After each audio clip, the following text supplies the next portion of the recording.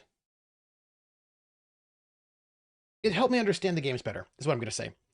My brother got Gamma. Okay, Max Ryder. I'm just going to say that I remember that it was called Game Masters was the game store, and I would go to the game store and just stand there and look at all the boxed games for like hours and not get anything because I was a kid. But I remember Gamma World and Chill were both boxes I would look at quite a lot. And there was another one like Star Fox? Star Fox? Was it? Does anybody know the game I'm thinking about? I don't. Maybe it wasn't called Star Fox. Space Ace. Thank you, Max Rider. That's it. Wasn't. It was Space Ace. I remember seeing them like Gamma World, Space Ace, Chill. There were a couple ones, Sandman. And I remember like looking at them and figuring like which one, because like I saved up all my money, my allowance, and I ended up picking up Chill.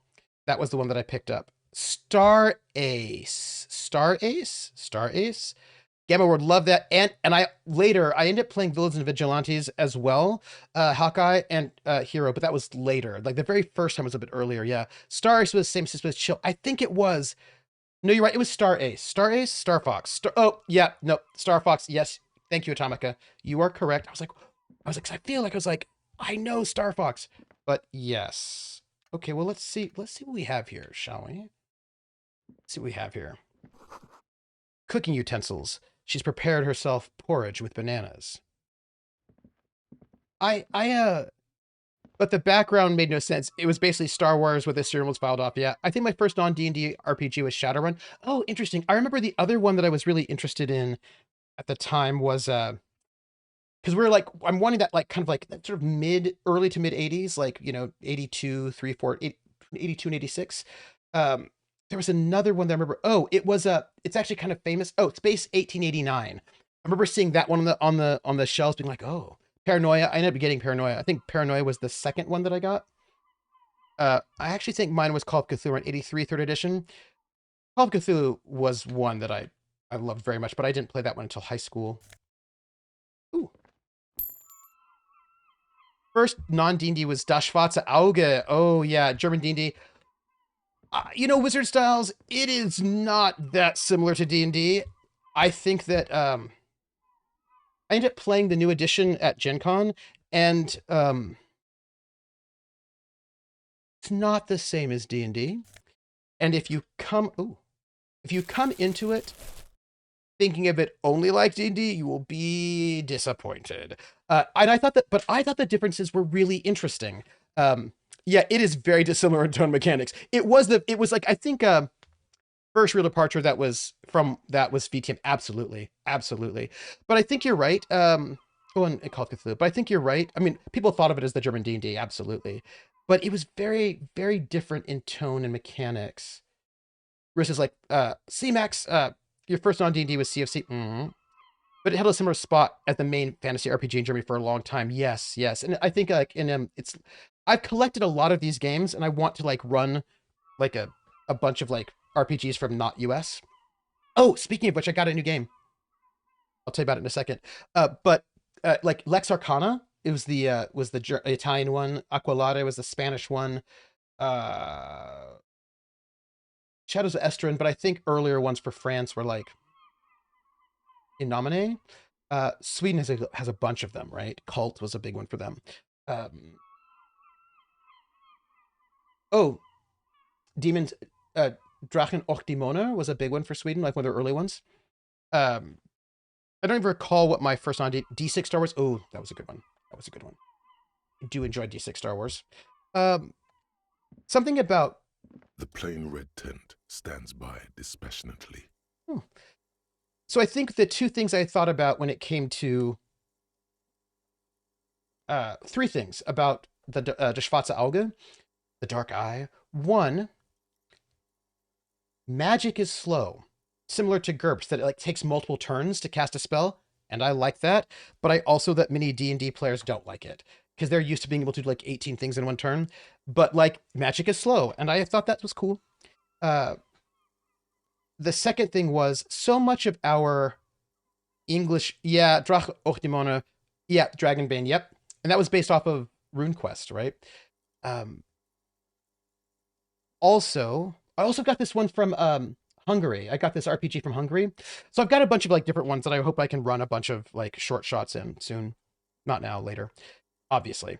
But the other one was the other thing about it was that so much of our fantasy in the US is based on French and English stories, right? And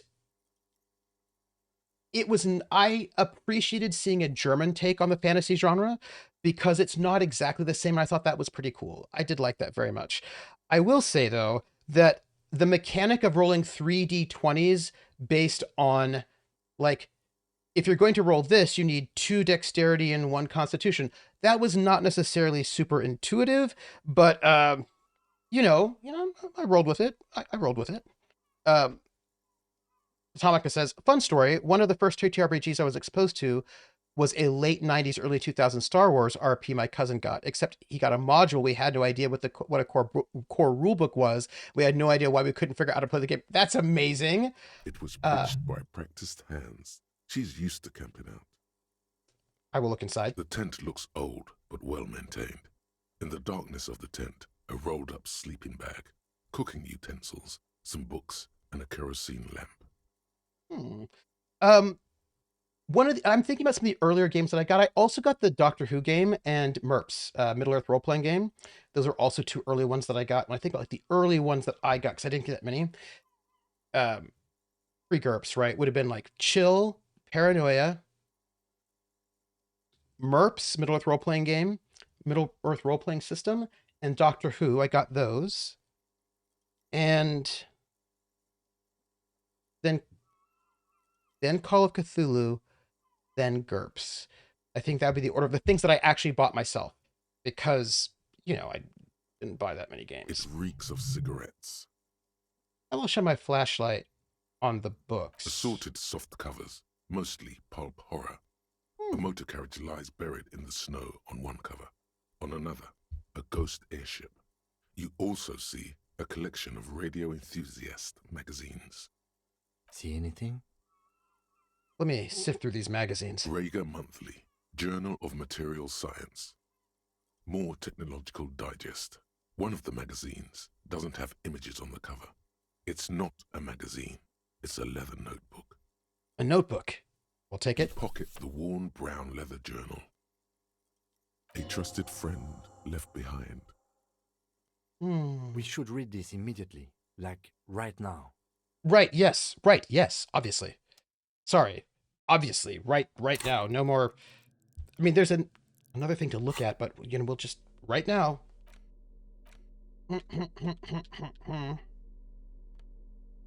Merp had some really detailed source books. I never played it, but I use the books for inspiration for the One Ring sometimes. Yeah. Oh, I was going to tell you what I got. Thick journal. The cover is worn like someone used to carry it around in their back pocket. So as you may or may not know, there are a couple things I'm really interested in. I'm interested in games from other countries. So I've been collecting those as I can. I'm interested whenever they get into translation, mostly. I'm interested in games from early games that are influential, like in different sort of niches. And yeah, those are the 3 things, right? So there's a game that I got. I do not have the print version of the book, so I don't think it's being sold currently, but I did get the PDF of it, and I got the cards because you need cards. It is an early game. It's Australian, so hits both, and 3 for 3. Early game, influential, and from a different country. I got Lace and Steel, which is a card-based RPG from Australia. Early, it was like it's like an 80s game, and it's like one of the first games to use cards. And you use cards for like a dueling system, because it's like Lace and Steel's like a swashbuckling sort of game. And you use these cards, like this is, you can see it's like upper riposte. And I'm excited to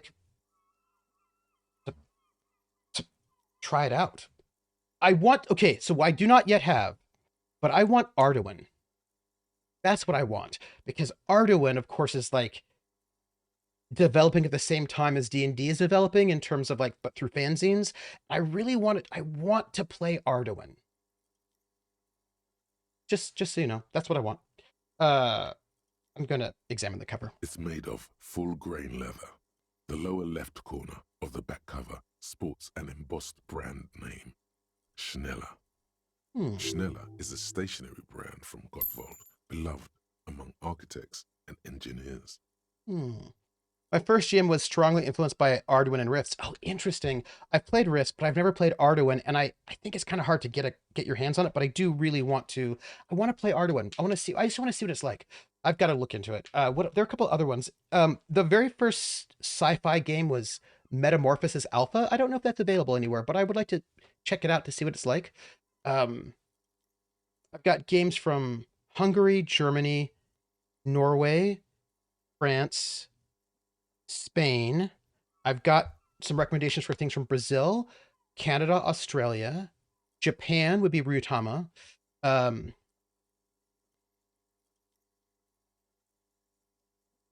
got Call of Cthulhu in German, and I want to play more Call of Cthulhu in German. I feel like I might be missing. Oh, hey, guess what I found out, everybody? Some of you may know this, some of you may not.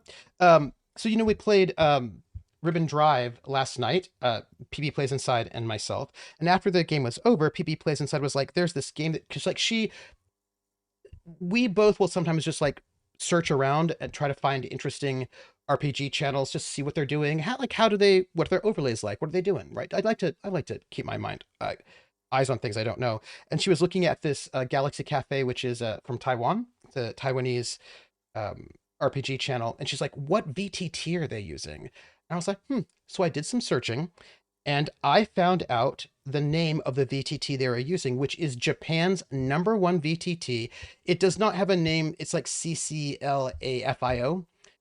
And it is the #1 VTT in Japan. I have not yet signed up to dig into it, but I was like, oh, neat, right? So and that was one I'd never heard of before. And every time I see people on Reddit talking about the main VTTs, they never talk about that one. So that's really cool. I thought that was neat. I want to see what it's like. I don't know. I just like finding out new things. She's got good taste and must have taken whatever she recorded here seriously. Oh, Brazilian RPGs, says Jer. Those must be fascinating, as I think World of Darkness was the first RPG to take off in Brazil due to being the first translated Portuguese yet. And GURPS was really big in Brazil as well. Huge RPG scene. And apparently they got a bit of a renaissance in indie games. Also, I've just been hearing about, at some point, I'm going to play in one of your German games as an American tourist who only understands 10% of what's going on. Yes. I have a joke for you. But it's a bad joke, but I like it. I have more than one bad joke. But there was also, apparently there's like the rise or the rebirth of war games that are kind of hybrid war game hybrids, RPG war game hybrids.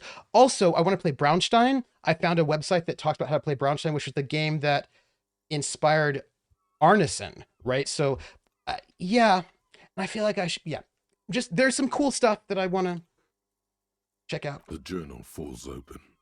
About 2/3 of its ruled pages have been filled. I'm going to study the handwriting. The large cursive of someone who writes quickly and confidently. Atomica says, I have a German-English joke that only works, both and might not work in text. Atomica, same. Let me give you a joke and tell me if it's the same one. Like how Battletech has that kind of RPG layer on top of the war game. Yes. It might be, yes. I think it might be yes. But I think it's something a bit more like XCOM maybe, where like you're doing these skirmishes, but like your units level up in certain kinds of ways and it kind of tells an emergent story. I think Battletech and Lancer maybe are a bit more on the RPG side, and this is a bit more of a skirmish war game. I'm trying to find out. Ross Payton was mentioning it in the Ludo Narrative Dissidence, but he didn't say which one. So I'm trying to figure out which ones he was talking about because I'm interested to see what it's about. Perhaps too confidently. Many phrases and even paragraphs have been crossed out, with tiny corrections scrawled above and in the margins. Because it seems like we're talking about skirmish games, right? Where you're controlling a small unit. Flip through the pages. Speaking of which, can I tell you a game that ever since I was like, okay, we're talking about like the 80s, right? This era of RPGs. BattleTech is barely RPG-ish. Mech Warrior. Thank you. Uh, I will tell you the joke. But there was a game that I remember reading about all the time when I was in the early 80s, and I always wanted to play it, but I never did. It was a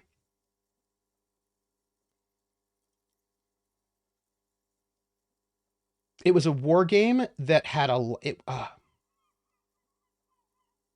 platoon squad.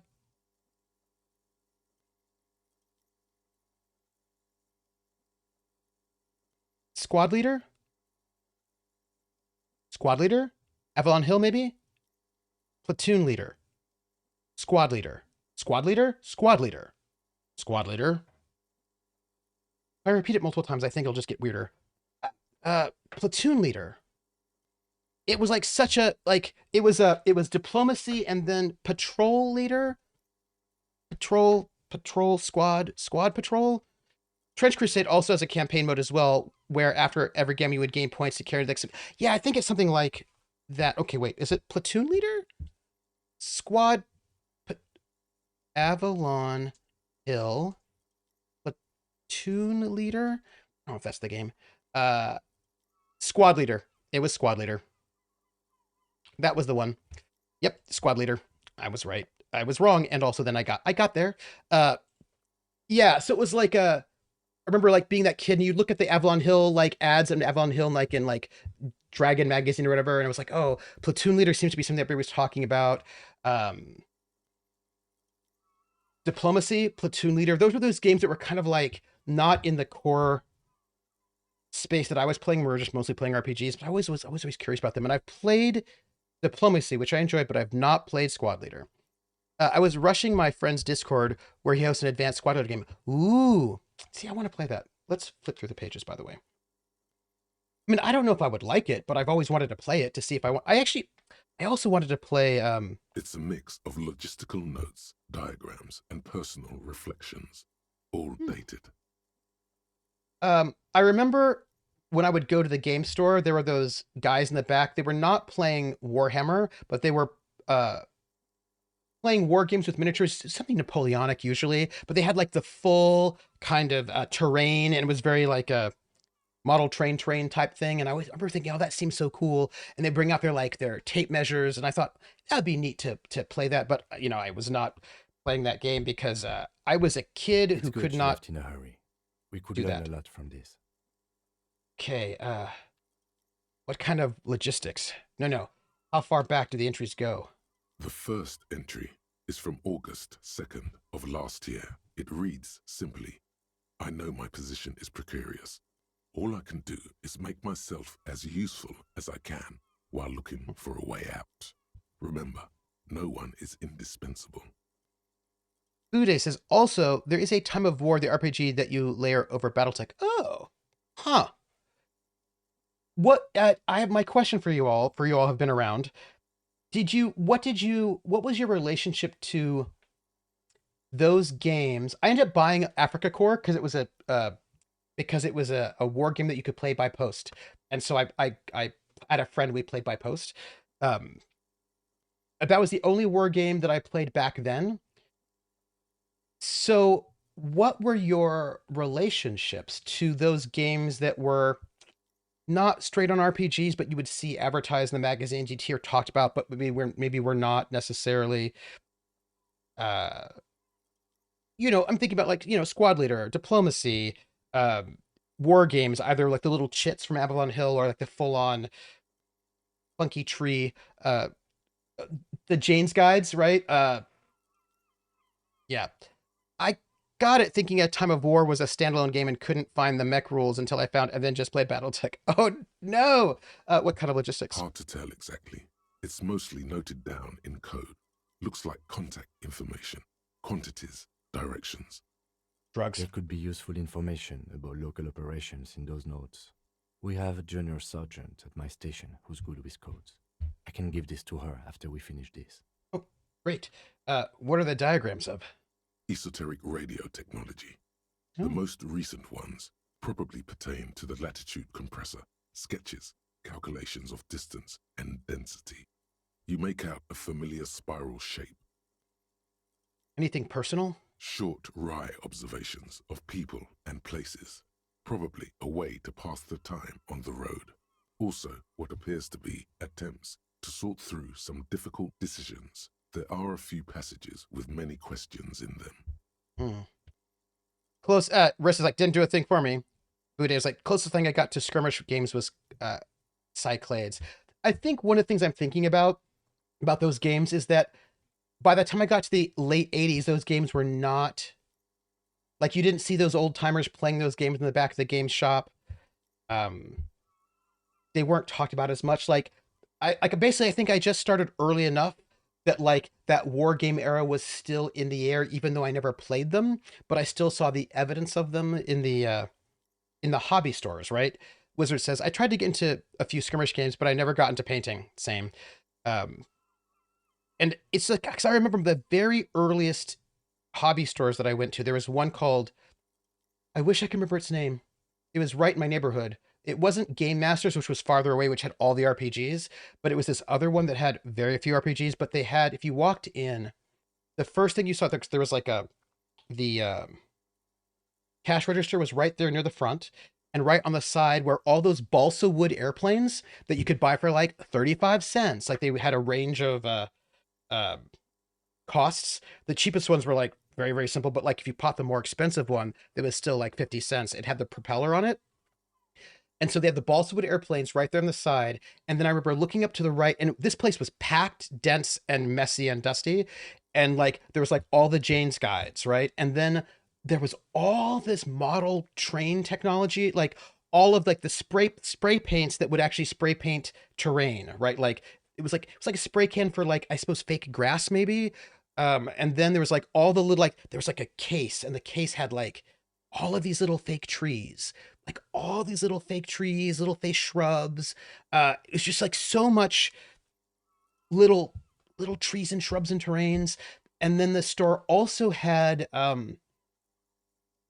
ships and bottles, right? Oh, and they also had um RC cars, radio controlled cars and planes. It was that kind of hobby store that I have not actually seen that kind of store in a very long time. Yeah. I got to tabletop in the teen, so you missed all of that. Oh, yeah. I mean, I was a little bit too young for it. Do you know what I mean? Because it was right on its way out. Versus, I don't think Blood Bowl was an early game. No, I don't think so. Wizard Style says, I did entirely drop out of the RPG hobby and just played card games and board games for a few years between 2010 and 2015. I understand it. Which was a good time to do so because a lot of design progress happened in the wider field of board games then. Actually, that's true. And also, you're in Germany, right? If you're Wizard Styles, you're German, and Germany was just like on fire. The kind of games are coming out of Germany at that time period was amazing. Happy Little Battles. Jer says, there really had to be a ludonarrative designed to be able to RP a skirmish game. Often you'd establish a reason why faction A would fight faction B, fight for a resource and such, but since the mechanics dictated the playstyle so much, you really need the ludonarrative to carry the RP. Yeah, I think that's true. We had that kind of hobby store in my area until a few years back when they finally keeled over. Yeah. And I remember, I mean, for me, I remember looking at, I just remember being fascinated by the ships in the bottle stuff, right? I remember looking at these ships and bottles, and there was like the Cuddy Sark. And I remember thinking, I have no idea how they did it. And I mean, I didn't get one, but I looked at them, and we had these four brothers whose last name I cannot remember now, but there were four of them. Darren, they all had like D names. Dwayne, Darren. Anyway, the older one, he was like super old. He might have been in high school, you know? He had one of these radio controlled cars, and he'd like run it around in the street, in the neighborhood. And yeah, I was just like thinking about those kinds of hobbies. By the way, anything about La Puta Madre? That name isn't mentioned as far as you can tell. Small wonder. Would you talk about La Puta Madre in your journal? You do see an M though. La Puta Madre. M is mentioned on March 9th and March 15th. You read the entry from March 9th first. Great. M's peon is coming to town, no doubt to investigate the lynching, but also, I feel it in my gut to finally put a bullet in my head while I'm napping in my lorry or on a smoke break. Well, I won't stick around just to twist my own neck, by constantly looking over my shoulder. Ooh, that doesn't sound good for me. Yeah, I also grew up a town over from Essen. Oh, did you really? That's so cool. Even in Germany, was in board game heavy area. Oh, that's so cool. Not gonna lie, never met a Dwayne who wasn't a douche. um, Wizard Styles. There's this game that I love. It's a game that I didn't bring it with me, but it's one of my favorite of these sort of like German, new German games, Euro games, and it's so good. I love it so much. The problem is the name of it. It's not great. It's called Das Spiel, or in English, The Game. That's what it's called, The Game, Das Spiel. And it's really hard to do a search for it on the internet to find it, but it's this game where it's a card game where you have a deck of cards that go from 1 to 99, 1 to 100, or 2 to 99. 2 to 99. And you make two piles, I think. Two, four, two, four, four piles. Two going up and then two going down, right? So you have two piles that start at 1 and go up, and then you have two piles that start at 100 and go down. And everybody has a certain number of cards, and on your turn, you must play two cards, and you must play them on one of those four piles. And right, if you start at, if I have a 4, I'll put the 4 on one of the low decks going up, but you can if you're going up, you can only make higher numbers. If you're going down, you can only make lower numbers, and the goal is to go through all the cards in the deck. But you cannot tell your fellow players what you have in your hand. And so you're just like, I need to put something on this pile. Is that okay? It's going to be like I don't know, like a medium jump, but how are we? And like, cause you don't know exactly what people have, and your whole goal is cooperatively to try to be able to get all the cards out of your hand, but you don't always have the best. It's a very fun game. I really enjoy it. And I was like, what a smart game. It's a very good one. Another RPG that's been on my list of things I probably won't play, Victory by Any Means, as a mechanic for competitive campaigns to Space Fleet games. Oh, that's fun. I did Then play Mark again, Miller's isn't that what I've been doing ever since I got the call? Millennium, like their Traveler War game. It's a good one. The call? Did M call her personally? Why? Were you supposed to find her, even apart from the investigation then? On M's request? No, you wouldn't do something like this. This must be a mistake. And this is a coincidence. I would never kill people for a mob boss. The thought steadies your nerves. The journal stops shaking in your hand. Read the entry from March 12th. Been holed up Getting here backstory. for 3 days now. I'm used to being alone and all, but I don't know when I'll be able to leave, or if I'll be ratted out. They will rat me out, of course. I've made it a point to believe in the best in people, the boys, for example. But experience tells me.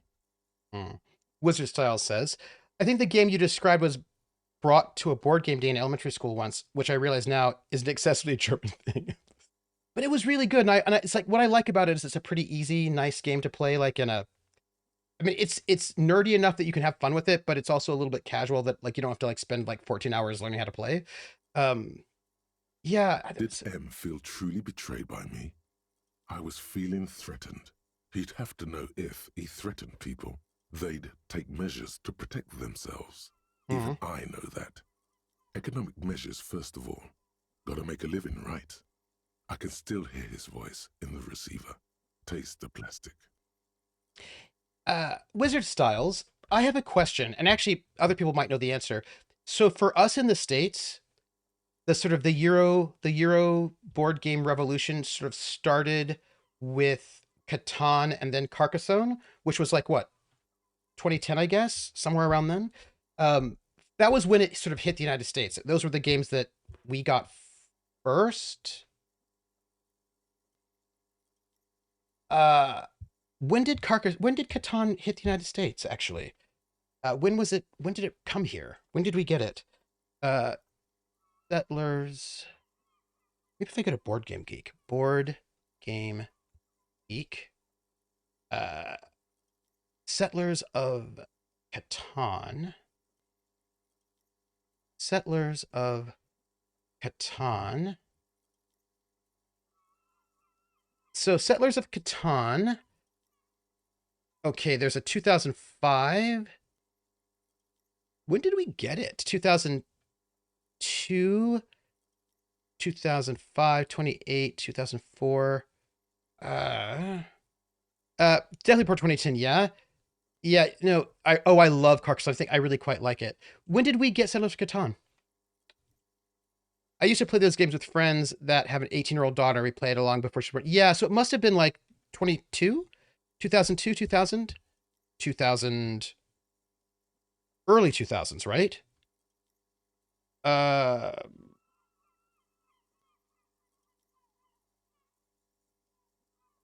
when uh when was the just regular Settlers of Catan? When did the Settlers of Catan come out in the United States? Because I feel like it was picked up by some distributor in the US.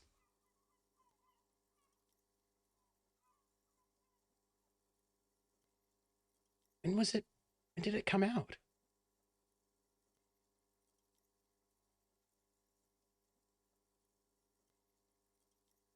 Yeah, 2005 maybe.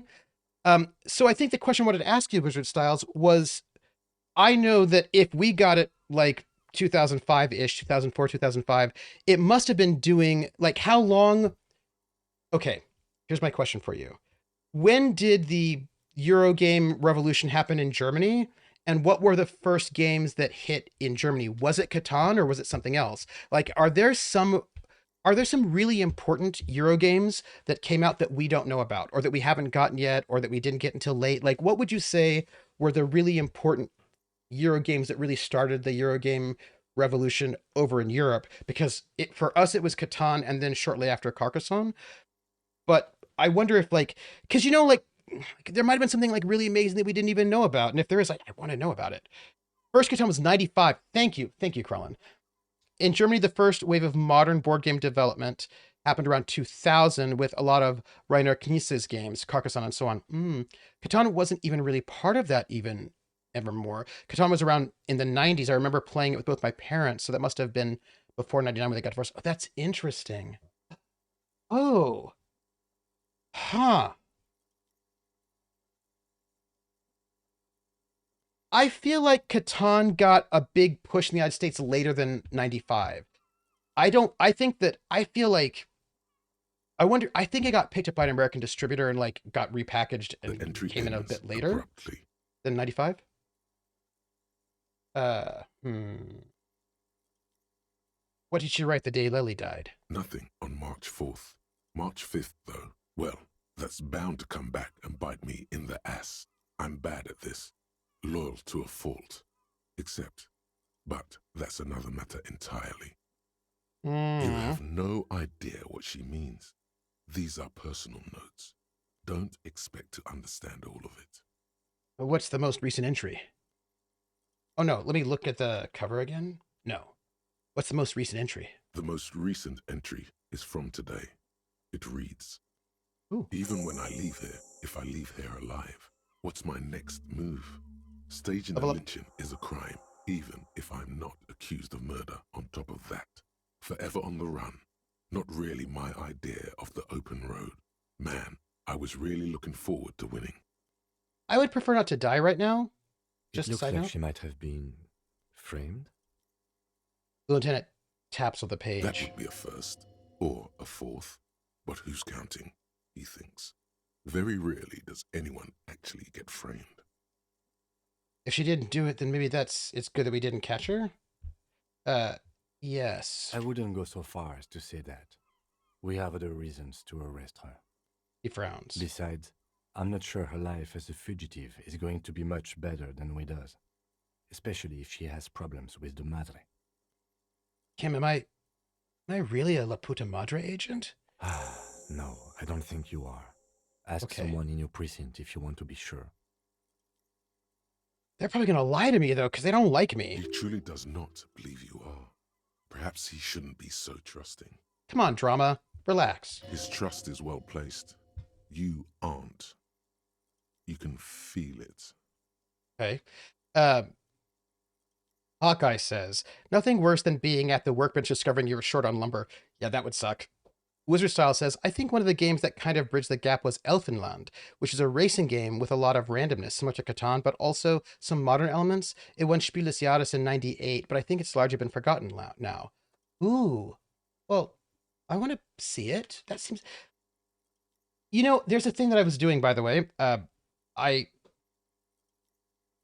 now I need to look at Spiel des Jahres. So, I made a spreadsheet because I was interested in it for like maybe later because I thought maybe we could do something with it, where I made a list of like the Origin Awards, the Ennies, the Indie RPG Awards, and there's a brand new one I just saw where I when I went through for each year that those things existed and wrote down like the game of the year, like what their main game was, and I thought it would be kind of really interesting to like maybe I could play them or run them or do something where because I thought it would be kind of interesting. I don't have the data for 2024, but hold on. I wonder if this is under data.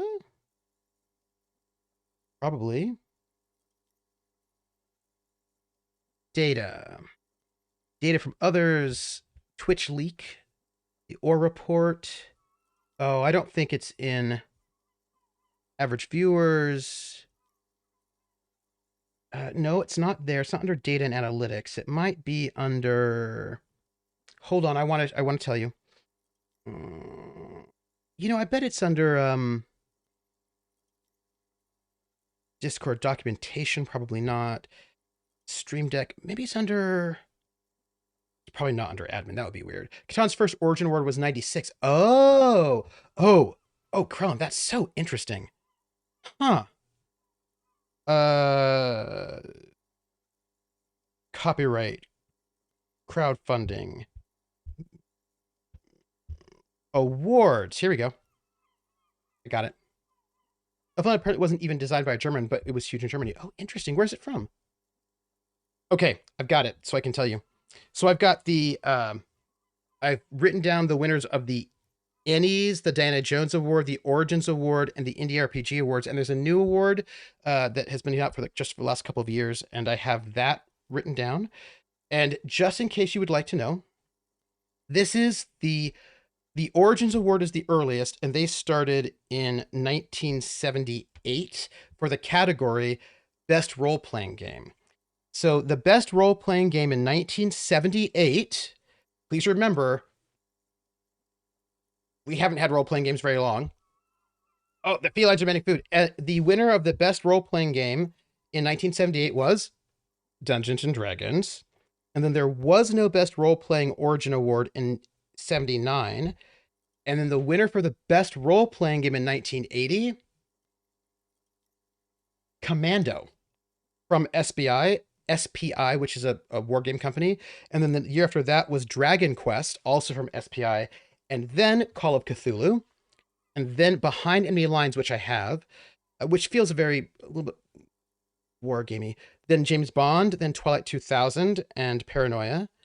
DC Heroes in 86, Ghostbusters 87, Star Wars from West End Games 88, GURPS 3rd edition 89, AD&D 2E 90, King Arthur Pendragon 3E 91, Vampire the Masquerade 92, Shadowrun 2E 93, Traveler the New Era 94, Castle Falkenstein 95, Mage the Ascension 2E 96, Deadlands 97, Legend of the Five Rings 98, Star Trek TNG 99, and then 7th Sea First Edition 2000. And after 2000, that's when the Ennies pickups begin, and also the Diana Jones Award, and the year after that, the Indie RPG Awards start. So like it's only the Origin Awards for like from 1977 to 2000, and then starting in 2001 we get a bunch more awards.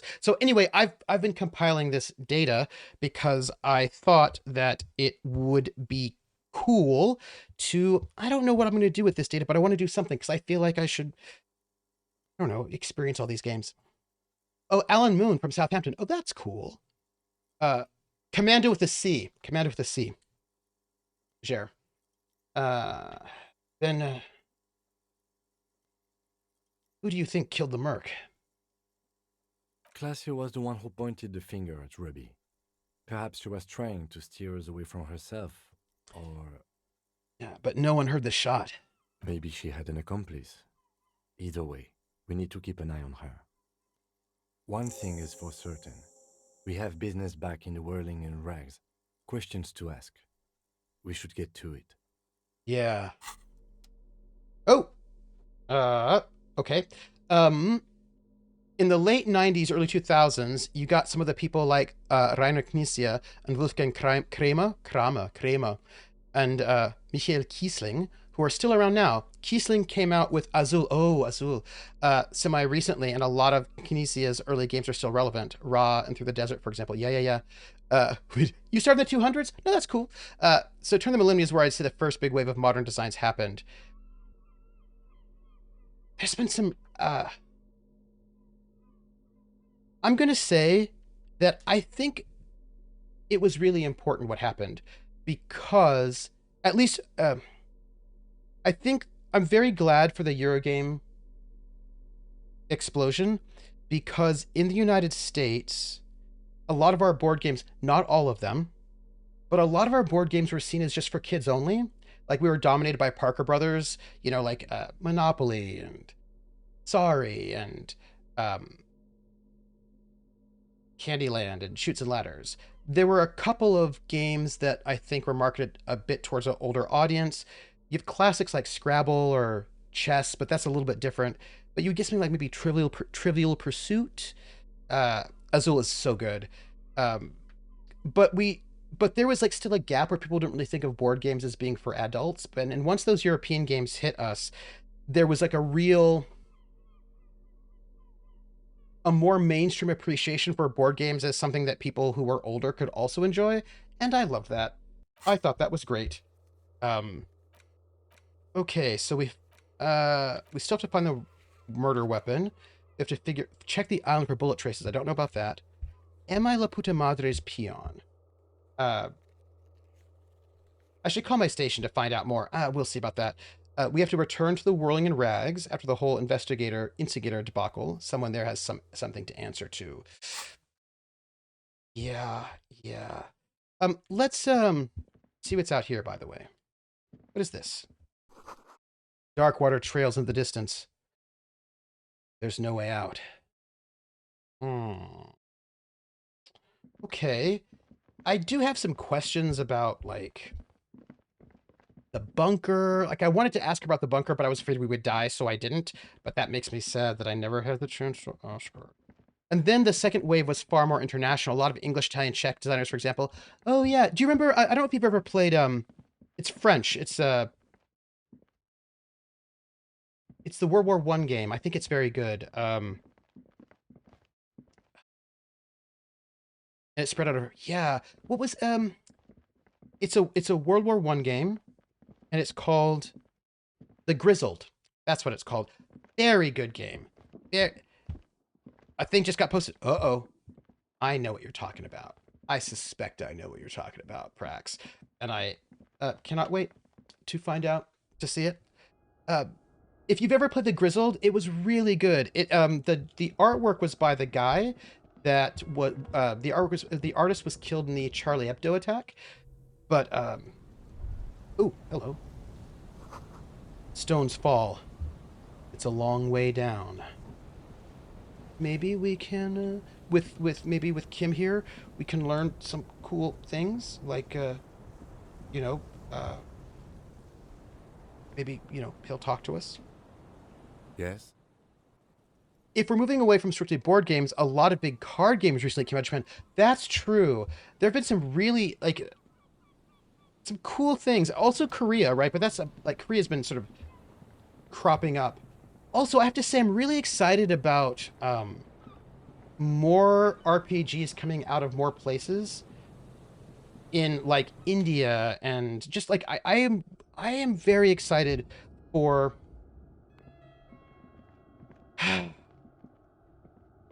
So, I think diversity is good, right?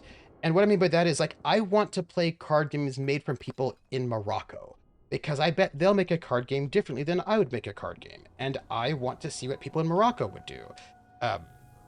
I want to experience the different ways people in different parts of the world make games and what they think is interesting. And okay, we've got a bunch of stuff here. Actually, we don't have that much stuff, to be honest.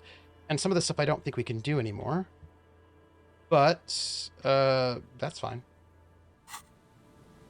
Also, I am very close to dying, and I just thought I would share that with you, not as if you care, but just gonna share. Also, I just want to check our A few locusts trudge along the Phasmid wall things. of the trap. The rest are piled in a heap in the corner, dead. No phasmid anywhere. Poor things. So, Wizard Styles will probably appreciate this. Maybe, I mean, I don't know who else will, but you will see. So one of the things that, when I went to Germany, and I needed to learn German, and learning German is not so easy if you live in the former West Germany, because most of the Germans want to practice their English.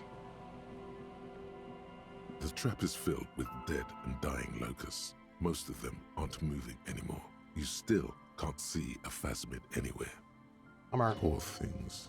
I really want to find this phasmid. I think that would be awesome. We will... I don't know.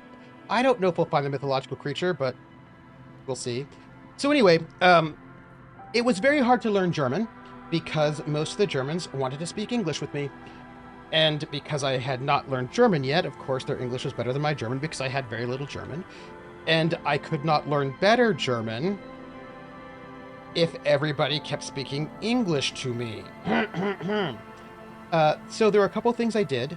I went to this sort of like local bar that was like a Bauernkneipe, like a bar for just like, you know, regular everyday folks, and they were a bit older and they didn't necessarily have the best English, so I could practice my German, so that was good.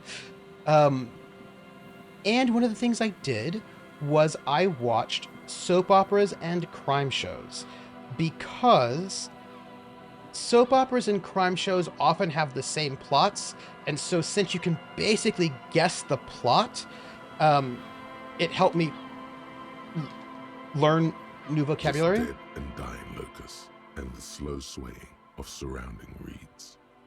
Poor things. Were there only 4 of these phasmid cages? So I would watch Tatort and Lindenstraße so that I could... I found that the news was too fast. It was hard to learn the news because the vocabulary was, you know, I mean, international politics and all that, the vocabulary was a bit tough and they spoke very quickly. But like soap operas and crime shows had like a pretty good pacing to learn. And what was really interesting to me watching German crime shows, and this is where I became really interested in like diverse voices in more than one way. An old door, worn by elements, guards the depot. The wind has blown a sand dune in front of it. The door hasn't been opened in a long while. You see could this structure have been used to take the shot? From here to the whirling, I can't see how. The church is in the way. We'll come back.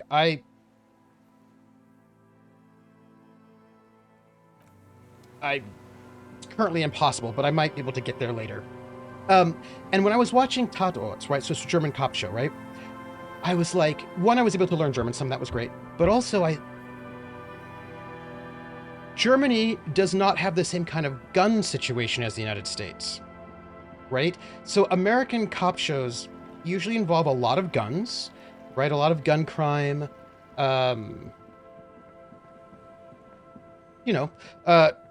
it reflects American culture and the kinds of crime we have. And watching German crime shows, it's different, right? Because they have their society is different, and what crime looks like, and how do you want to tell a crime story was different. And they had, and so that was like it was really useful for me and really interesting for me to sort of learn something different about German culture, but also learn something more about my own culture. Watching a show where gun crime is not central to it, where it certainly is with us, was really useful, right? The It was trap is full of totally locusts, something. but they seem weak and unhealthy. A few lie on their backs with their legs twitching. Still, no phasmid. I want to find this Poor phasmid. things. I think there were only 4 phasmids, and I'm sad that I have not yet found any phasmids. Also, don't you feel like we're maybe we're not near endgame, but I kind of think we are. That's all right. We are. I don't know where. Well, you know what? There are those people in the whirling who I think are my colleagues, and I kind of want to confront them a little bit. Oh, hey everybody, we need to save. We have not saved. We have only 1 health. We need to save right now because we don't want to just die. That would be terrible. Just cool. Cool. Also, I think. Oh, hold on. Stop. Now, it is time. Sounds ominous. It is. What am I supposed to do? Be prepared. Make sure you have your pepper box in your hand. What? Your fingers reflexively reach for the Villiers 9mm pistol in your pockets. I'm not sure I feel ready for what lies ahead. Then you'd better get ready. Whatever happens, I've got your back. I am not ready for whatever this is. I don't know why we're having a conversation right now that involves stopping. Why is this happening right now? I will put the gun in my hand. They said that I'm supposed to do that, so I will do that. Let's do that, I guess. I do not know why they told us to do that. What skill do you use for guns? Lodging, red drama, suggestion, esprit de corps, authority, in the Inland Empire. Endurance, pain threshold, physical instrument.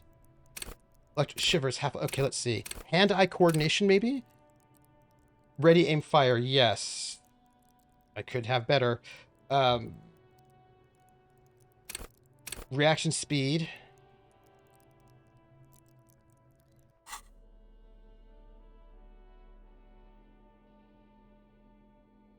Hand-eye coordination. Reaction speed. I don't know why they're giving us the big, like, what's going on.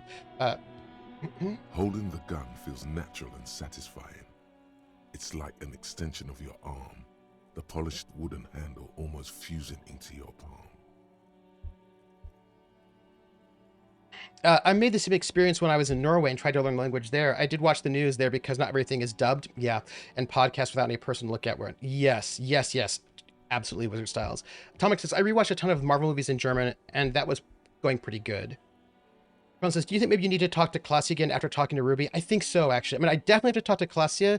And there's some people who are my colleagues who are in the Whirling and Rags that I want to talk to, but I don't know why they're giving me this thing. I mean, I just wanted to go to the pawn shop. I don't quite know why we're getting this escalation right now.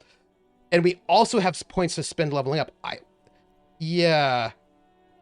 Hand-eye coordination is also the least well-adjusted yellow skill, perhaps. It reminds you of the day you first held it, with fear and respect. Also, I'm very hoping injured. You don't have to use it in vain.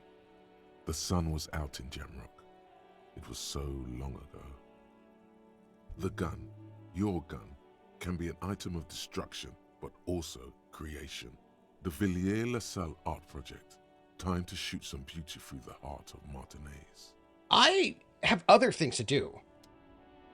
Oh, you know what I bet this is? There's a stairwell there. Maybe they're talking about the stairwell. I just wanted to go into the pawn shop. That's all I wanted to do. Oh, Oh, it looks like the pawn shop is closed. Well, everybody, it looks like that, why? I'm all Ah! out of shits to give, loincloth. Welcome to the fucking reckoning. Oh no. I okay. Hey everybody. I just want to say that I was not ready for this, and I don't think I've got the right clothing on, and I think it's too late. What it's okay. Ooh, no good. Put your damn gun down. People are gonna get hurt. We need to talk this through. All right? Hey, I was not ready for this. Yeah, you're right. Crone's like, to be fair, Harry wasn't ready for this either. Shut up! You're not gonna talk yourself out of this, loincloth shit fuck.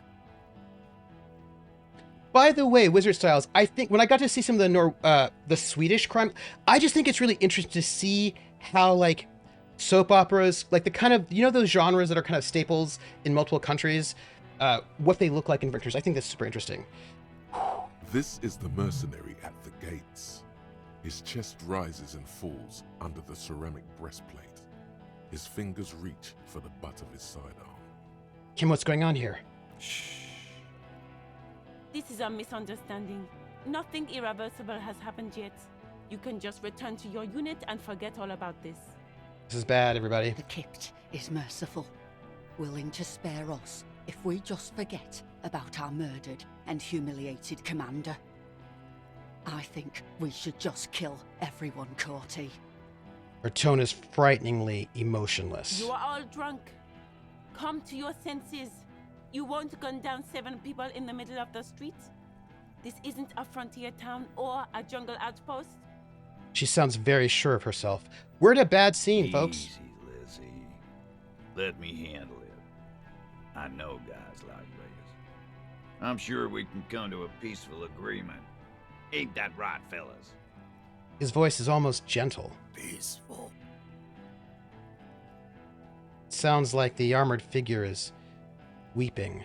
Nest in your abdominal cavity like a little wild mouse.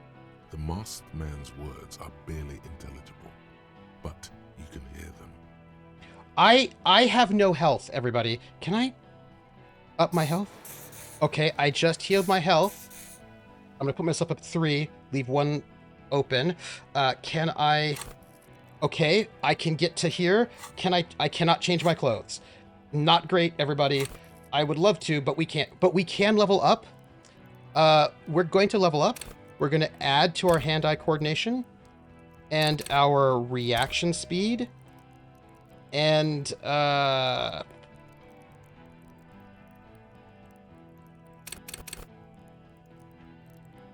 rhetoric.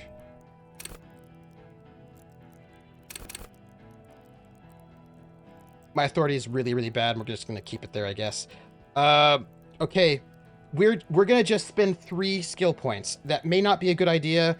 We have 4 more skill points. I don't know if we should... I feel like we probably shouldn't use all of them. Right? Right?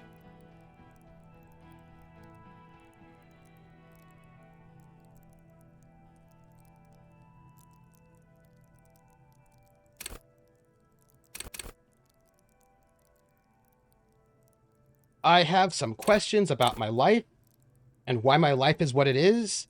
I don't want to spend all my skills. Let's just accept and close these changes. Okay, I don't... quick save. Can't quick save. Why is this my life? Okay. Fuck, there's a third one. How did we miss something like this? The lieutenant points to the helmeted figure. This third one, he is the most dangerous of them all. Heavily armed. I should have put on clothing. The lieutenant is genuinely worried for his life. You should consult him before getting in there. Your life is what it is because Harry's a bad person? Yeah, probably. I've been trying. The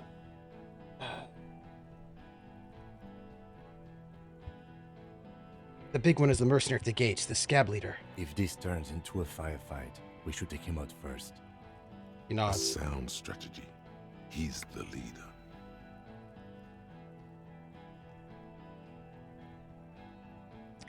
I don't want to walk away because we're in the middle of a tension, and I feel like this is,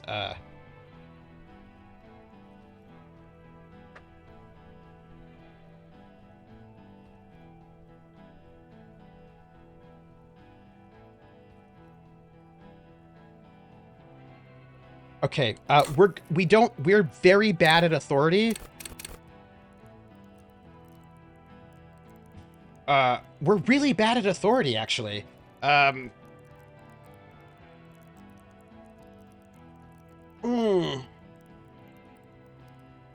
Authority is our worst skill, and also drugs. I have 4 skill points. I will spend 1 on authority, even though I'm quite bad at it, because maybe it will help. Stop, this is the police. Get lost, comedian. You cops had your chance. Now it's fucking time for some justice. He licks his lips, waving his gun at the crowd. Losing his balance for a moment, he staggers backward. I think he's calmed down a bit. Okay? Big fuck! The only word you can make out, it doesn't sound calm.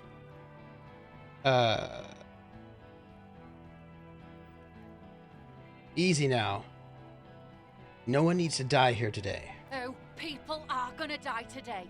We're not leaving it like this. These tribals hung him up for everyone to see.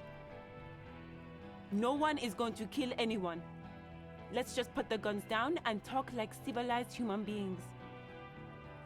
With a wordless gurgle, Oh! the killer loads his long rifle. It's bad. The leader gives a small nod to the helmeted man. Suddenly, the grip of your sidearm feels comforting and warm in your hand.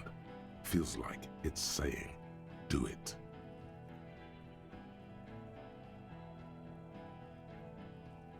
Shoot him in the mouth. Shoot him before he shoots you. No, wait. It's good you have that gun.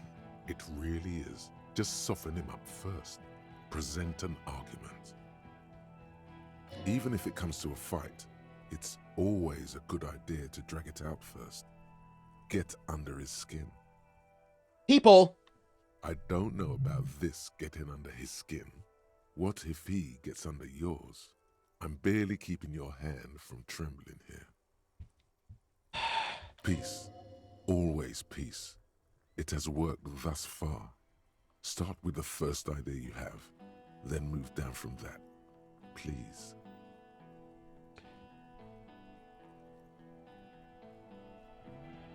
Okay. Start at the top, go down to the bottom. Point to the man. Who's that? I didn't know you had a third guy. Rude. Rude is the killer. Rude, the killer. Owen Cloven. He doesn't talk much. The armored woman smiles a vicious smile. All of you cunts inside out.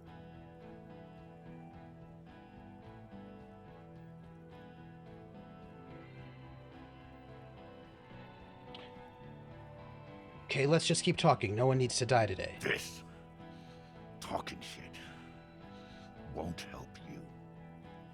Ben shakes his head and staggers forward. Easy. Easy now. Hey, you're all drunk. Look at yourself. Yes. So what?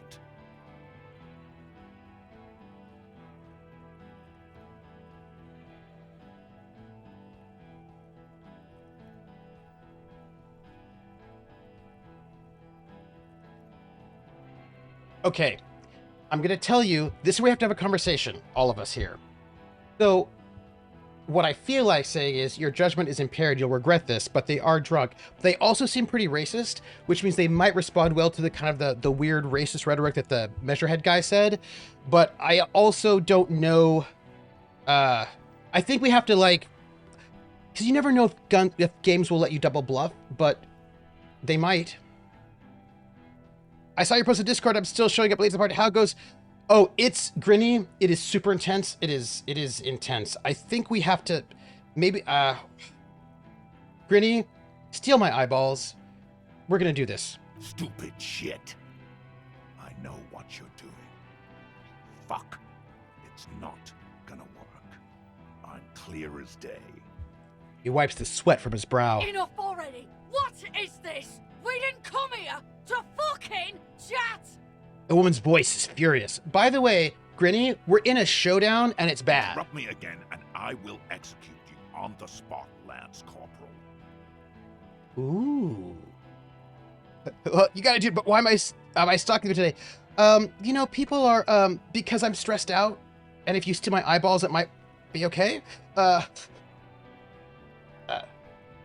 the outburst is accompanied by yellowish saliva around his mouth. Listen, they didn't do it. Yeah? Who did then?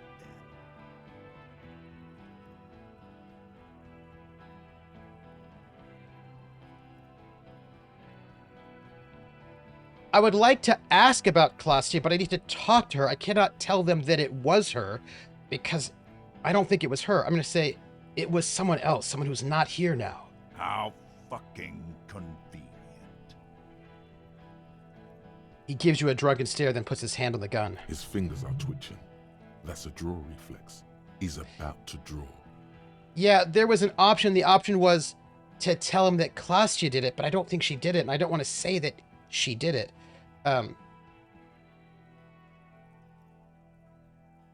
Yeah, he was shot from a great distance. A sniper did it.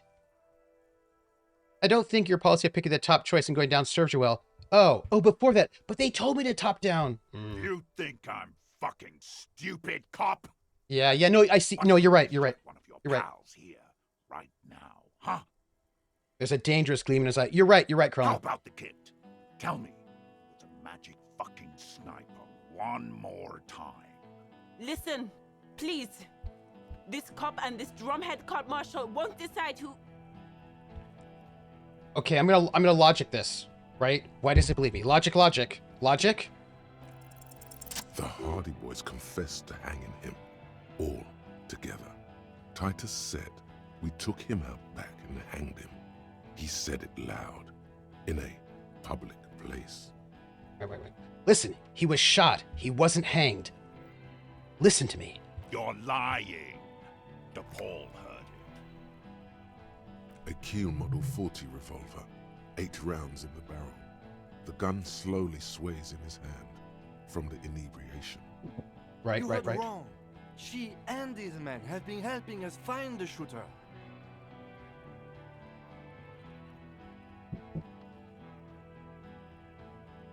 Okay, y'all, we have 3 choices here. The hanging was a cover up. Listen, I don't think that's good. When they confessed they were lying, the gardener isn't even one of them. Not to.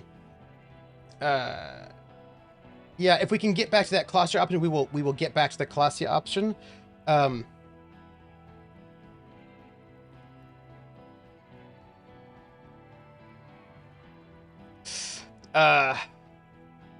I say let them shoot each other and let them weed out all that. The problem is that it's going to become a massacre, and we're going to have like salvaging his lives doesn't seem like it would help.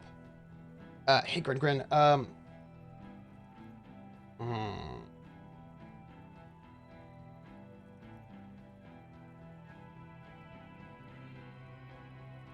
Shall we go with the cover up? But they're going to ask. I don't know if that's going to. All right. We'll go with the cover up. Fucking liars.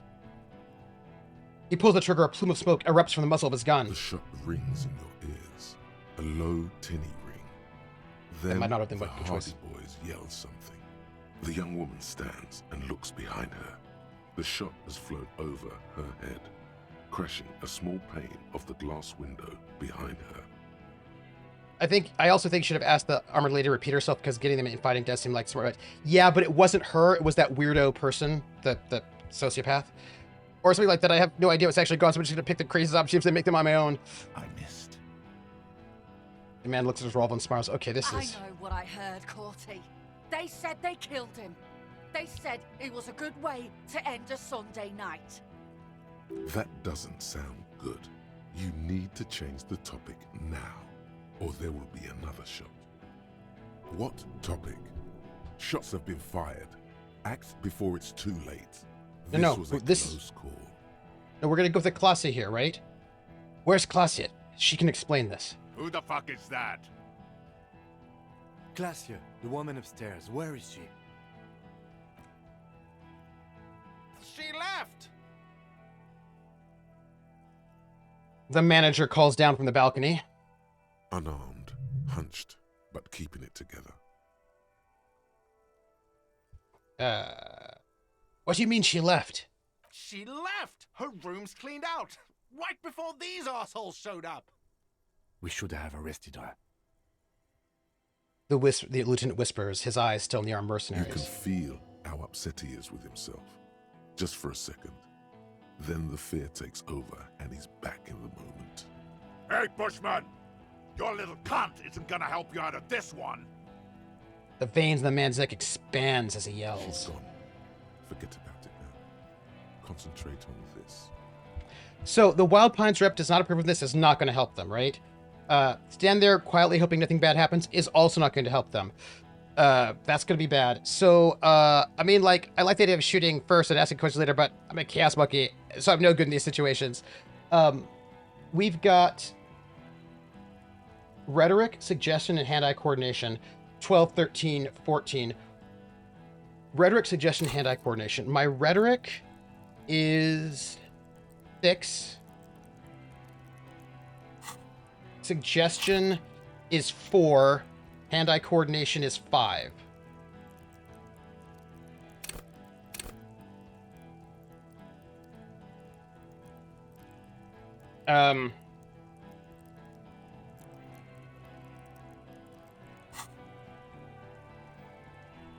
Rhetoric 6, that's above average, right? Yeah, okay. Let's do rhetoric. Really worried.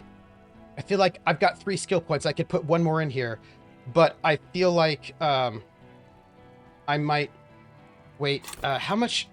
Okay, I could put 2 in. Okay, we're gonna put 1 more in rhetoric.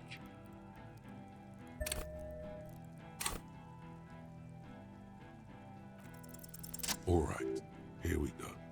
This is an illegal tribunal. Krenner would never sanction this. Who's the commanding officer? Take your pick. Okay. You only have time for 1 argument. Choose wisely.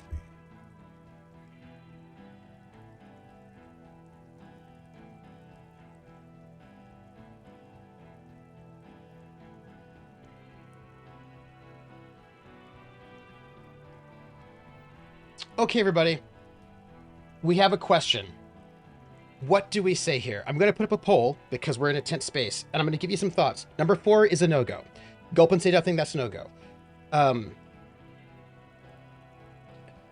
If I ask who's in charge of the unit, that might get them infighting. I think that might be the way to go. Colonel does not give you... These people do not seem to be respectful of authority. We know that from Joyce. Colonel does not give you the right to conduct a tribunal. I don't think they're going to pay attention to that at all.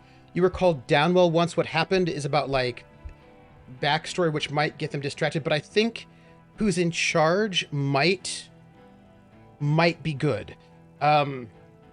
What do you all do you agree? Do you agree? I think that first one, I'm feeling like first or third. The goals to get under their skin reminded them that their dead comrade and question the leader's authority seems like the most promising. I think so. Yeah, Volty, I'm saying like 1 or 3 is where I'm sort of at. Okay, we're gonna go with 1.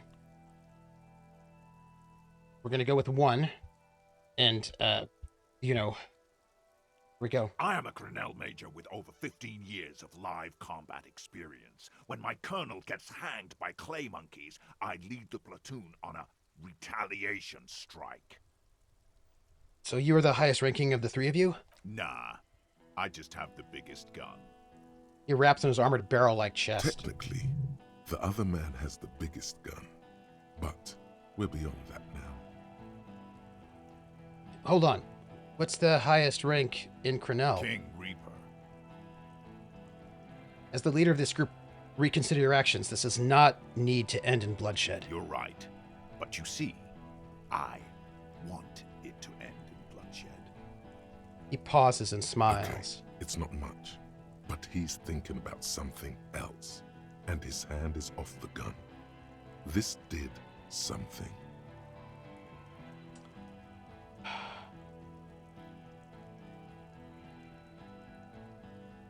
I'm going to talk about the Hanged Man. I want you to know that I've got 2 skill points left, and I could put one in here to make it easier, but I'm not going to because I think I might need the hand-eye coordination. Yeah, now 2. Dangerous. Ask about him first. You don't want personal facts about his dead friend coming out of your mouth. He has to start it. Okay. Who are you? A major? Sergeant Major Raoul Cortiner, reporting in to burn this fucking mud hut to the ground. He points the whirling As rags. he moves, the interlocking pieces of his armor click softly. Click, click, click. The realization comes to you like a picture puzzle coming together. His name is Raoul Cortiner. The dead man's name is Elise Cortiner. He's brothers with the deceased. Got it. Okay, No, okay. Probably foster brothers. Elise was put into a foster home, remember? I remember. For killing, maiming, and humiliating our commanding officer. You're all sentenced to death by lead. Okay,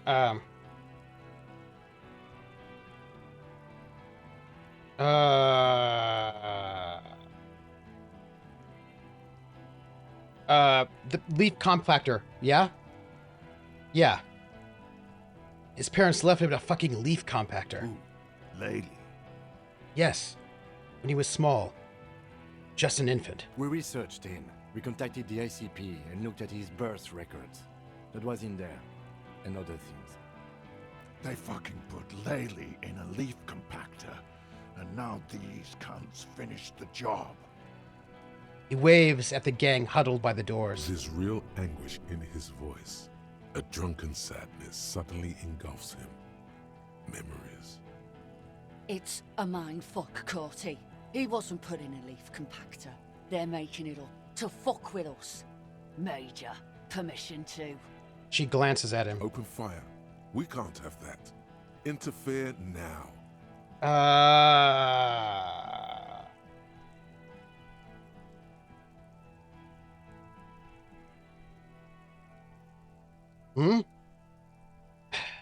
But I saw 41. That really happened, didn't it? Our colonel did what he had to do.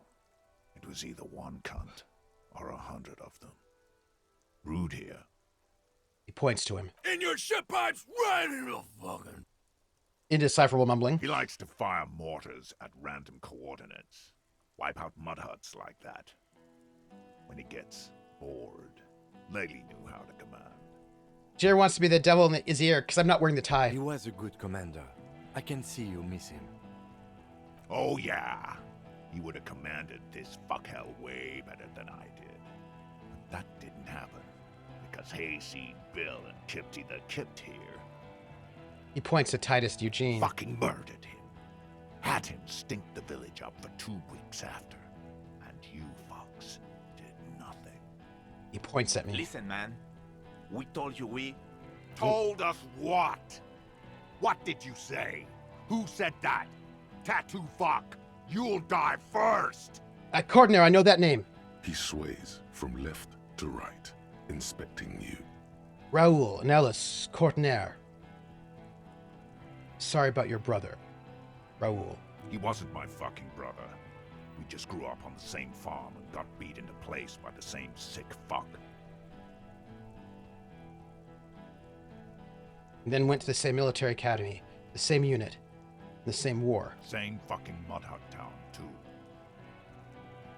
He looks around, then wipes his face with his armored glove. Okay, good. Okay.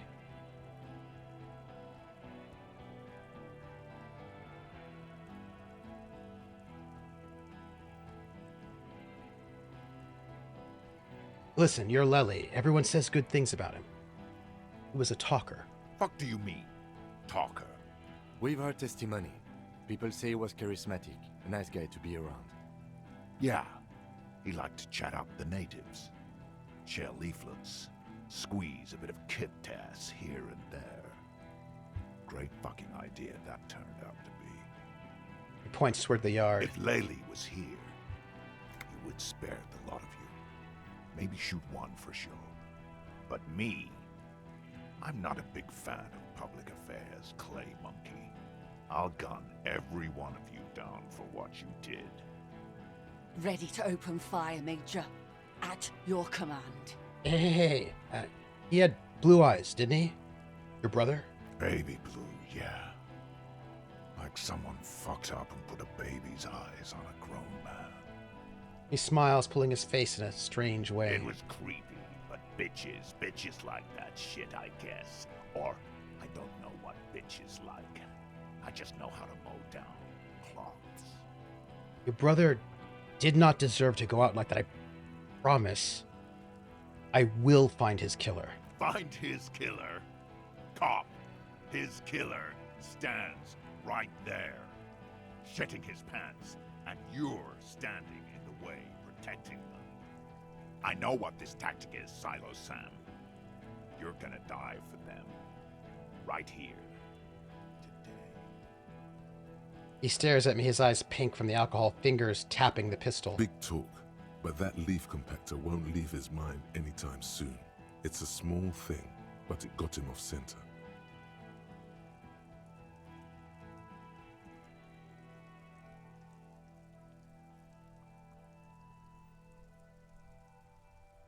I think I have to shoot him. But I've got him distracted, got them arguing, got them talking. I've got like a +5 out of this. I've got a 5 that gives us a 10, which means we only need to get a 4. We have to roll 4 or higher on 2d6. This is like super important, and I cannot change my clothing. I have 2 skill points left, and I'm going to put all of them in hand-eye coordination. 1 more point, only Snake Eyes can get you. So I put that's 7 + 5, that's 12. Okay. Okay, let's do it.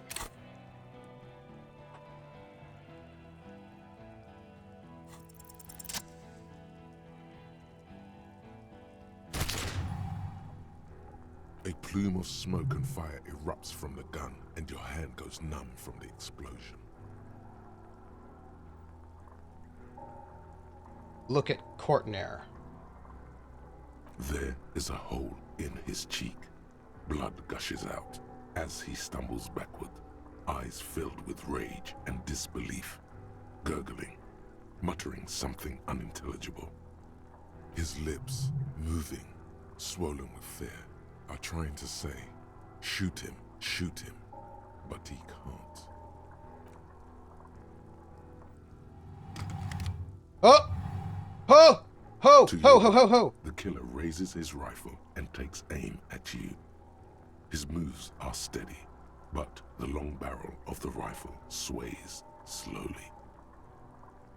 Continue. An Easter AR-FA-7, built for taking out light armored vehicles. It will devastate you.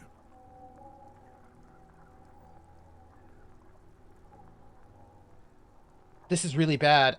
If I had more points, I could have put in reaction speed. Oh gosh. Well, we just have to. Okay. Can I save? I can't save. Of course I can't save. No. Okay.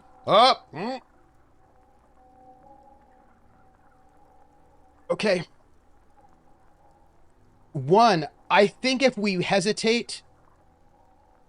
Right. What if he's going to shoot Kim?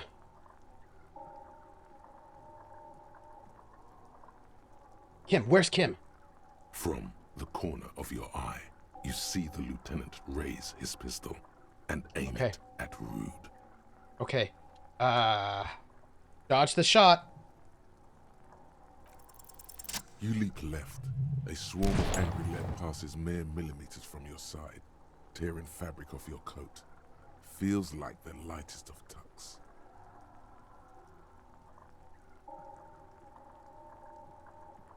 I'm gonna shout, "Stop shooting at me!" The man tilts his head, trying to see through the clearing smoke for the next shot. Kim has bad eyesight. Watch out. To your left. DePaul is about to take no, a no. shot too. At Kim. Ah! God, please. The lieutenant says quietly without trembling. He aims, face pale. 2 shots ring at once. One from the lieutenant's pistol, and the other from DePaul's. It's aimed at the lieutenant, but it misses. You hear a scream behind you.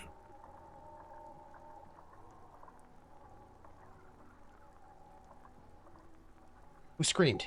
Glenn, dying in a puddle of blood behind you. His mangled torso has 2 gunshot wounds. Blood gushes out of them like red geysers. Oh God, watch out. You see 2 crazed eyes stare at you through all the smoke and the panic. With blood gushing from his face, the man raises his pistol at you. Then he squeezes the trigger.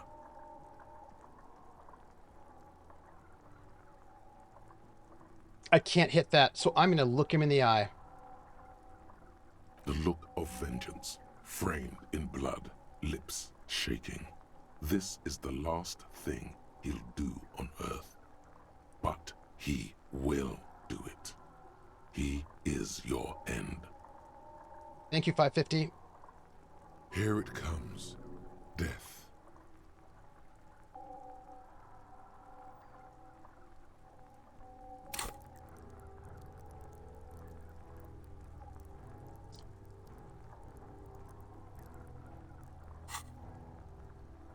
Well, we cannot make this, but we're gonna try.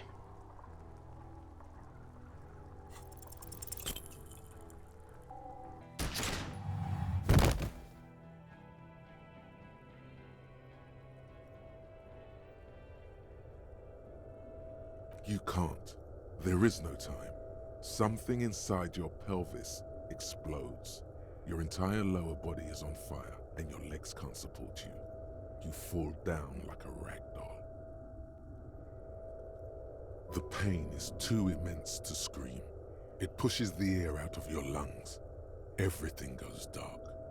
A distant blur as you recede into it. Listen through the darkness and the pain. The Hardy Boys are screaming, fighting, dying. Someone jumps over you. Nearby gunfire shatters glass. Stop! The cop! Protect the cop! He's down! I tried it with my eyes. What do I see? Nothing. A persisting darkness. Dancing lights of pain. Distant shadows cast by them. Like a hellish play. You're bleeding out. Out of it, a silhouette appears, crouching over me, a familiar voice filled with urgency and fear.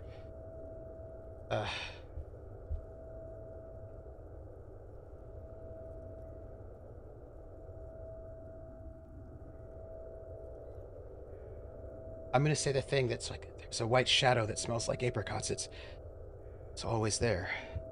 Stay with me.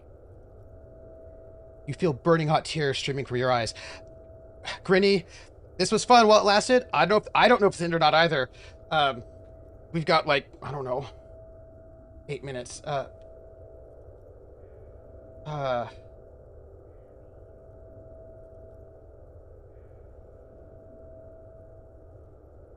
I can't forget it even when I drank so much. Yes, keep talking. You hear me? Stay awake. But you can't. No! It's so hard. No! The eyelids grow heavy, and the No! sounds ever more distant. Ah! And the cold comes over you. The lieutenant, too, is somewhere far away, almost gone. When suddenly, you sense something behind him. What? What? A slender white shadow No! towering. Someone stands there, raising her pistol at him. No! The lieutenant does not see it. No! He's pushing down on your wound with both hands. No! No! Scream immediately. He's gonna die. No! Kim! Please. Shoot. Dead. You hear your bloody lips mumble. You try to give him your gun so he'd understand. But he does not. He doesn't look into your eyes and see the fear there. I rolled so bad. He just shakes his head, still crouched over you. You hear a distant gunshot, velvety smooth, A red circle has appeared on the lieutenant's jacket. It's growing fast. Like a pillow, he falls on No! you, cold nylon and blood slumped on you as the lights go out. All the lights. The last thing you hear is the sound of his spectacles landing on the pavement next to you. It's so... This is death. One more door, baby. One more door. No! Let me back in the fight. Let me save Kim. Kim, there is no Kim. There is no fight. It's over. It was. No! Have mercy on yourself. Take the door. No! He's not taking it. His body is not taking it. Oh God, no. He's not disintegrating. He's swelling up instead. Over the hours, hurting, moaning in his sleep, and rotting, and being disinfected, and smelling of drugs, and feeling saliva in his mouth, drifting in painkillers, thrashing in his wound sleep. He can't go. Not before the case is solved. No! There was a radio in the distance. A radio of the world. Playing sounds. Good morning, Elysium. Soon you will return to the world. We have to save Kim. Hours turn to days. Soon we will get up again and go through it again. Finally, we know what the infernal engine was outside. The clarion call. It was him. He is the infernal engine. He never stops. He only gets worse.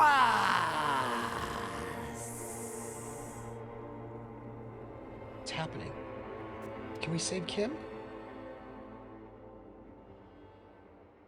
You see Kuno's familiar shape in the found pants.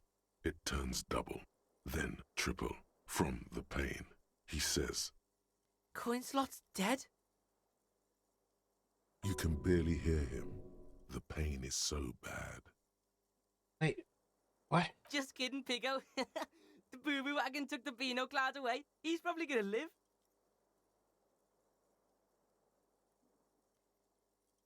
What? Where did they take him? To the hospital, fucktard. Should I have to keep up with Kuno? He glares at me with something akin to respect. Thank God. Okay, he's alive. Okay. They say you shot that fucker in the face. That's fucking cool to Kuno. So I thought I'd stick around. He looks down. He's saying I now, and not calling you a or a pig. Is he ill or something?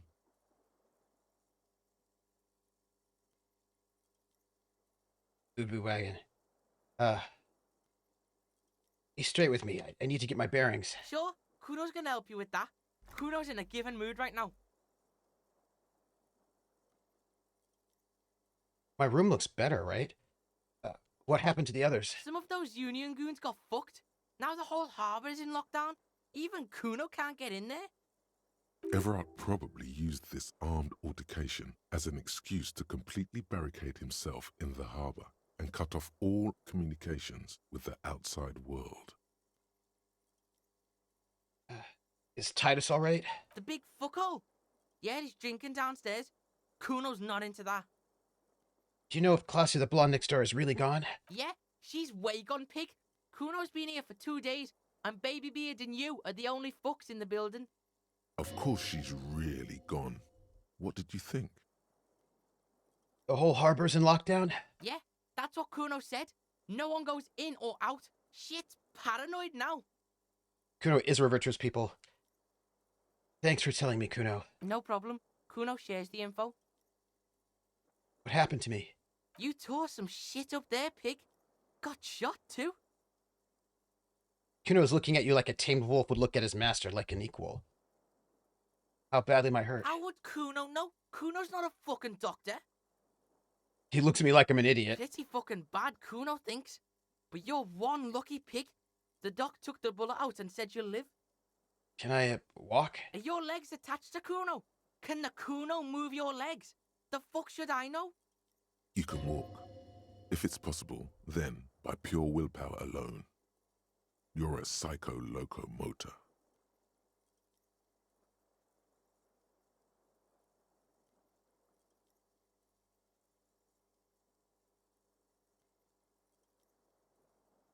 Do you know who treated me, Kuno? Kuno did? He didn't. Come on, man. Who really did it? Some doctor your pig friend sent over. Nick's fuckleeb, I think. Total cunt. Came in here and knife fucked you when you were sleeping. Then fucked off and told me to phone him if you shit yourself. Nix Gottlieb, Thank you, Six. station medic, throws a bag containing a small bullet into the medical waste disposer. Then he pops some caramel candy into his mouth and says, "Next." There's a line behind his door. Has anyone from my station been to see me? You keep asking all this weird shit from Kuno that the Kuno has no way of knowing about. Okay, are you hurt? Why, in the name of fuck, would Kuno be hurt? The kid rolls his eyes at me. Kuno's fucking smart. Kuno wasn't in that fuck pile. Kuno knows when shit goes south, unlike you. Get up slowly. I just have to get to a save point. Can't save yet 'cause I'm in the conversation. Then I'll go. But like, you know. Go easy, pig. You want to lean on the Kuno or something? Ouch. Ouch. Ooh. The kid turns double for a second. Damn, that hurts. Breathe. Your balance is way off. You feel like you're about to fall over. I've got one more healing thing in. I'm just gonna take that. Because, you know, right? So, how is it?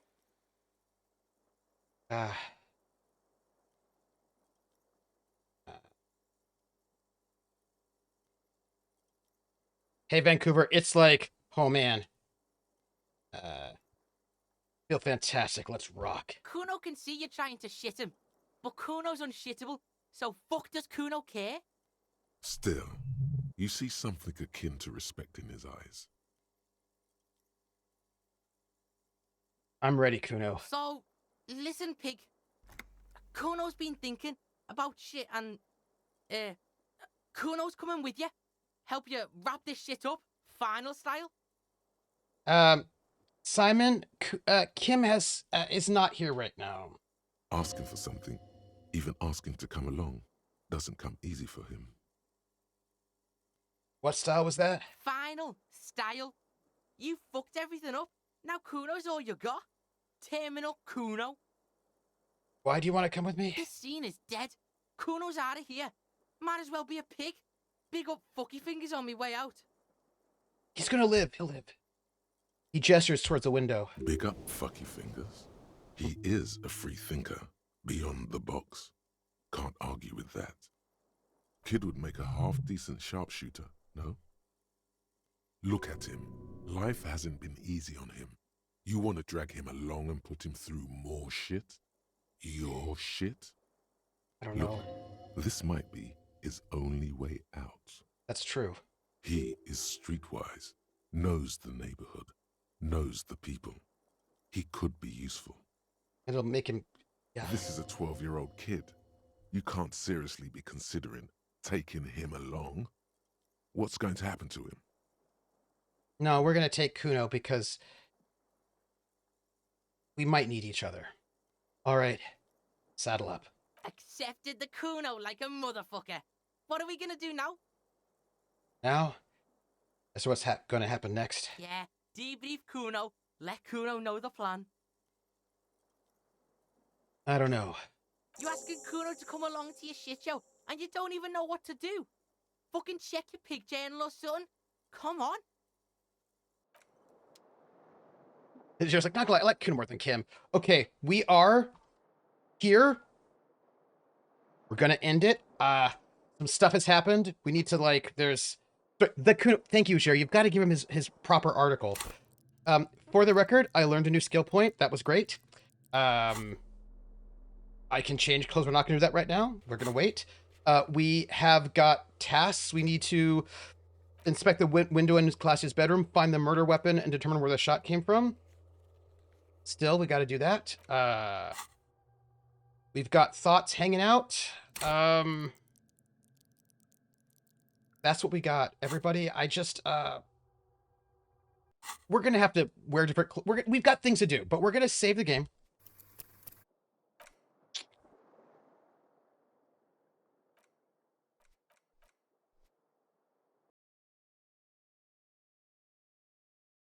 So, that happened. It that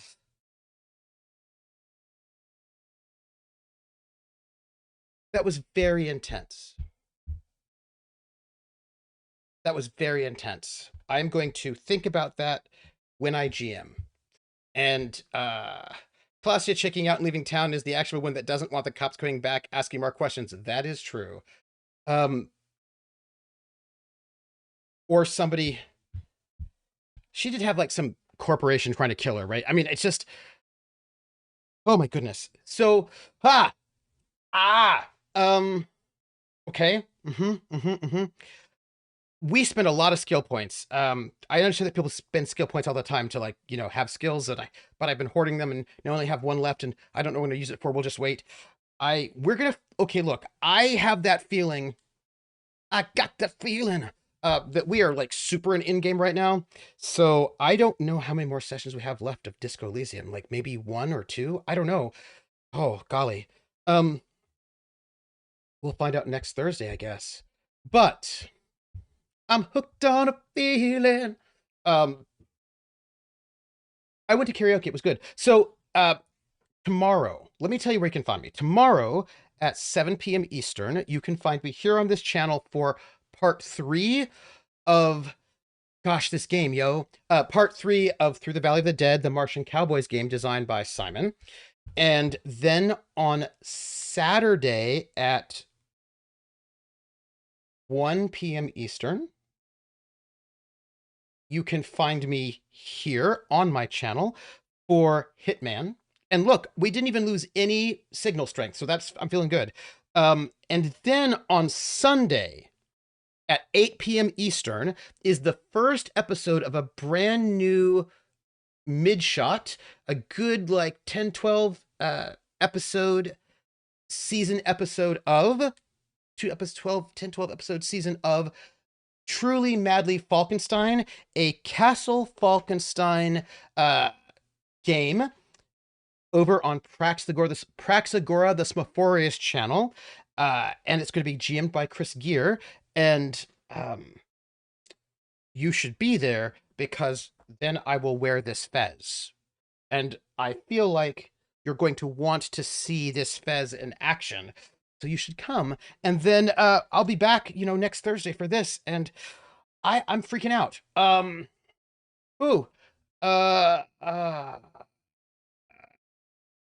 So you can find me here at Trooper SJP on Twitch, YouTube at Trooper SJP. If you hang out on those things, give a like, subscribe, comment. If I think I'm like 200 and something subscribers away from partnership. Not that it'll help so much, but hey, it's cool. I feel like it's a cool accomplishment. And you can find me at Trooper SJP at Fourth Wall, where our merch store, which got some cool stuff. And I'm at Academic Foxhole. Trooper SJ also on Blue Sky. And I'm at Academic Foxhole on Patreon and also Fourth Wall. And the Patreon goes to help pay for the casts. People. Kim's not dead. Okay. If I don't come, will you not wear the fez? I might still wear the fez. But, I'm Bill the Forest. Bill the Forest is in Seattle, and I'm gonna go and have dinner with him, so I have to go. But so I will not actually be here for Critical Role because I'm having dinner with Bill of the Forest, which is gonna be super great. And I will be back enough to tell me what happened at Critical Role, and I will see you tomorrow. And we have to talk about what's happening in Disco Elysium. And I didn't die. I am indeed wrapping up, Max. So I'm gonna go and talk talk in the video game musings about what happened. You don't have to if you don't want to, but I'm going to think about it. Did I win? Well, we didn't die. So a lot of people got shot. A lot of people got shot. I wonder if you can, like...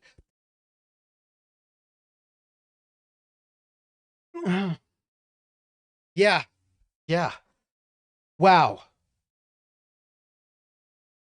I'm just going to say how amazingly intense that was for a game that is not in real time. You know what I'm saying? That's all. A lot of people did get shot, and I was unconscious for a while, and yeah, we have to find out. We have to find out what happened, and we'll find out what happened next week. And I really don't know how much more time we have left in this game. I feel like we're coming to the end. This is the end, my beautiful friend, my only friend. The end. But everybody, I adore you all. Thank you so much for being here, and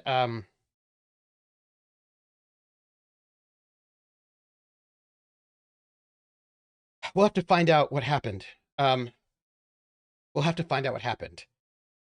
And we'll find out next week. But tomorrow will be Through the Valley of the Dead. And I took some social combat skills, so we're going to see what happens. And yeah, good old Kuno. Good old Kuno. Maybe we can get him out of here and get him a better life. You know, like maybe we can get Kuno a better life. And I wish we could have made a thread in the video musings for just, oh, thank you, Jer. Thank you. And we can talk about it. We'll have to talk about it. But I've got to go. So I've got to make my way across town. So I'm going to go have dinner. Thank you, everybody. And thank you for being here. And we'll talk about this. We'll talk about this not tomorrow, but probably on Saturday. So everybody, thank you.